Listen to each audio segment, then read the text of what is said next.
Good morning, doctor and everyone. I'm Yie Ling from University Malaysia, Terengganu. Today I'm going to show the process of me solving my management accounting individual assignment. This assignment has been separated into 3 parts. Question 1 is in topic manufacturing, question 2 is job order costing, and question 3 is process costing. For question 1, we have to find the traditional format income statement and the contribution format income statement.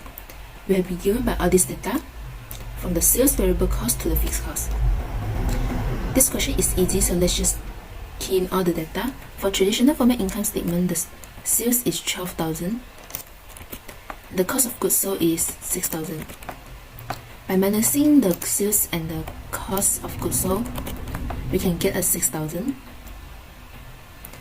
For traditional format income statement, the selling and administrative expense is added on using the variable cost and the fixed cost. So the selling expense is 600, add on 2,500, and the administrative expense is 400, adding the 1,500. By sum out both expense, we can get a total of 5,000 as our selling and administrative expense. For the net operating income, we can get using the gross margin, subtracting the total expense, and we get a net operating income of 1,000. Next, the contribution from the income statement. The sales and the cost of goods sold is the same, 12,000 and 6,000. Different from the traditional format income statement, the contribution format income statement have to separate the variable expense and the fixed expense.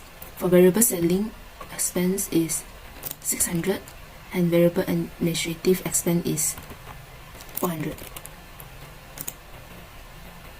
Then we have to sum up all these expense into a total of 7,000, and we can get a contribution margin of 5,000 by using the sales minusing the total expense. For the fixed expense, is also the same. We just key in 2,500 and 1,500, and we can get a total of 4,000 as our total fixed expense. Net operating income is using the contribution margin minusing the 4,000, which is our total fixed expense, and we can get a total of 1,000 as our net operating income. Both format of income statement, we can get the same net operating income, but the format is different. The difference from both statements is whereby the contribution formats income statement have to separate the expense into variable and fixed expense. However, the traditional format income statement doesn't require. Next to the question 2, which is under job order costing, we have been given by all this data, whereby the data has been separated into 2 departments. One is mailing department and another one is assembly department. One thing to notice is that variable manufacturing overhead for mailing department is calculated by machine hour, and assembly department is using the direct labor hour. This question has 5 parts to calculate, and part 1 is to calculate the estimated total manufacturing overhead cost for each department. For mailing department, the total fixed manufacturing overhead cost is 390,000, and the variable manufacturing overhead for mailing department using the machine hour is 2 ringgit, and the total machine hours is 60,000. We can calculate the total variable manufacturing overhead by multiplying the total machine hour to the variable manufacturing overhead per machine hour. For assembly department, is the same. We just key in all the data.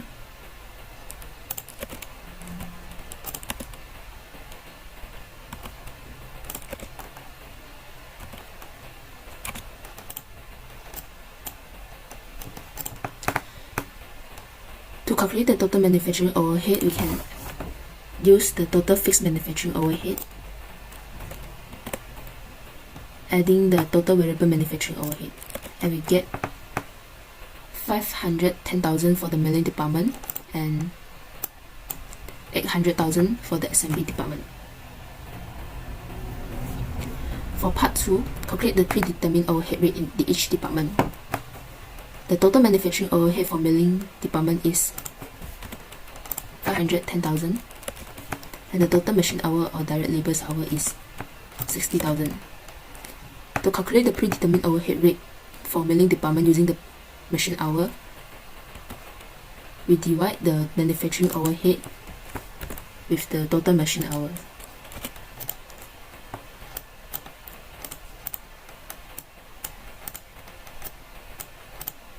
For the assembly department, it's also the same, and we get 10 ringgit for the predetermined overhead rate for assembly department and 8 ringgit 50 cent for the milling department. For part 3, to calculate the amount of overhead applied from both departments to job 407, the predetermined overhead rate per machine hour is 8 ringgit 50 cent, and for the assembly department is 10 ringgit. The machine hour for job 407 is 90 hours, and the assembly department is 20 hours. And we can calculate the manufacturing overhead applied by multiplying the predetermined overhead rate with the machine hours. And for the assembly department, we are using the direct labours hours. For the part 4, we are calculating the total job cost for job 407. The direct materials is 800, and for assembly department, the direct materials is 370 ringgit. The direct labour cost for milling department is 70,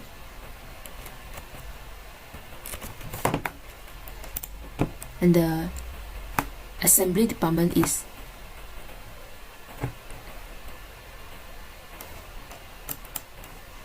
280.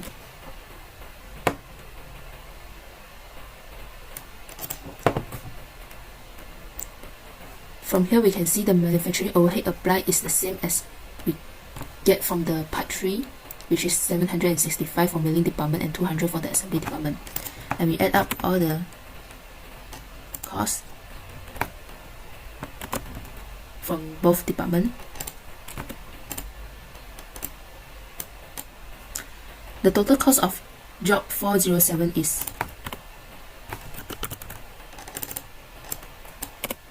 2,485 ringgit. For the last part, part 5, we have to calculate the selling price for job 407.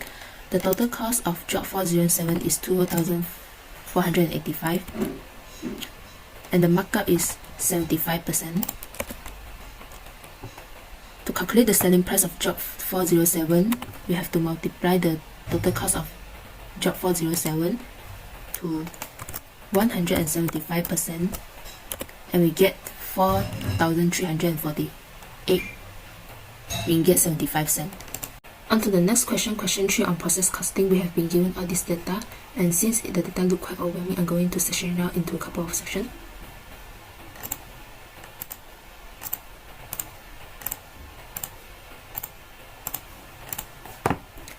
Done. By doing so, it will be much easier to look at the data. By using the weighted average method, we are required to find the equivalent units of production. Since it requires units, so we'll be just looking at the units and not the cost. Unit transfer to the next department we could find by adding the units in beginning work in process with the units started into production during the period, subtracting the units in ending work in process. For the conversion, it's also the same, 200 adding to 5,000, subtracting 400, and we get 4,800 for the unit transfer to the next department. Next, equivalent units in ending work in process inventory for materials is by multiplying 400 to 40%, and we get 160 for the materials, and 400 multiplying 25%, and we get 100 for the conversion. To find the equivalent units of production for both materials and conversion, we could just sum up the unit transfer to the next department with the equivalent units in ending work in process.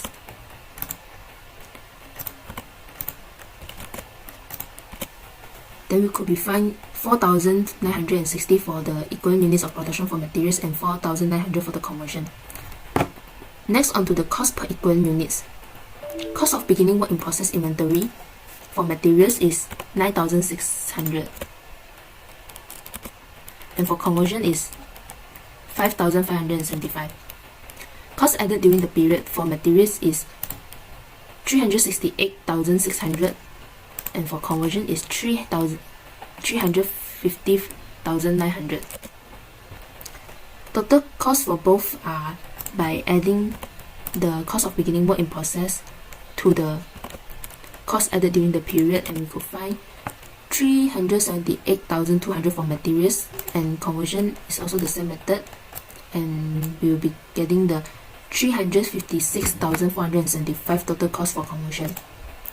Equivalent units of production will be just key in the same that we get just now, and cost per equivalent units we could get by dividing the total cost with the equivalent units of production, and we get 76 ringgit 25 cent for the materials and 72 ringgit 75 cent for the conversion. For the cost of ending work in process inventory and the unit transfer out, we have two parts. One is ending work in process inventory. For the equivalent units for material is 160, and for conversion is 100. Cost per equivalent units is what we get just now, 76 ringgit 25 cent for materials and 72 ringgit 75 cent for conversion. To find the cost of ending work in process, we will be just multiplying the equivalent units with the cost per equivalent units. Total for both are 19,475. Onto the part units complete and transfer out. Units transferred to the next department is 4,800. Conversion is also the same. Cost per equivalent unit is 76 ringgit 35 cent for materials and 72 ringgit 75 cent for conversion. To find the cost of unit transfer out, we'll be just multiplying the unit transfer to the next department with the cost per equivalent units, and we get 366,000 for the materials, and for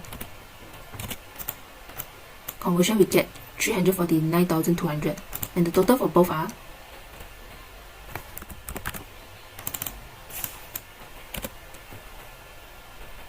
715,200.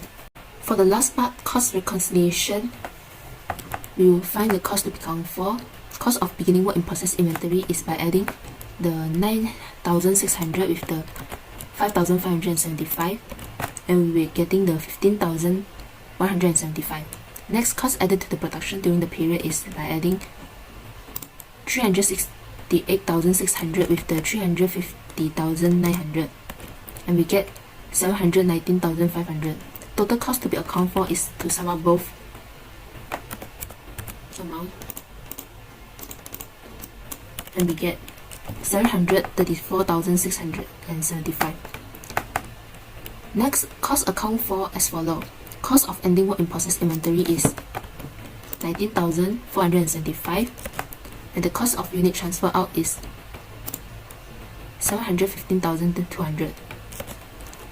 Lastly, the total cost account for is by adding both amount, and we get 734,675.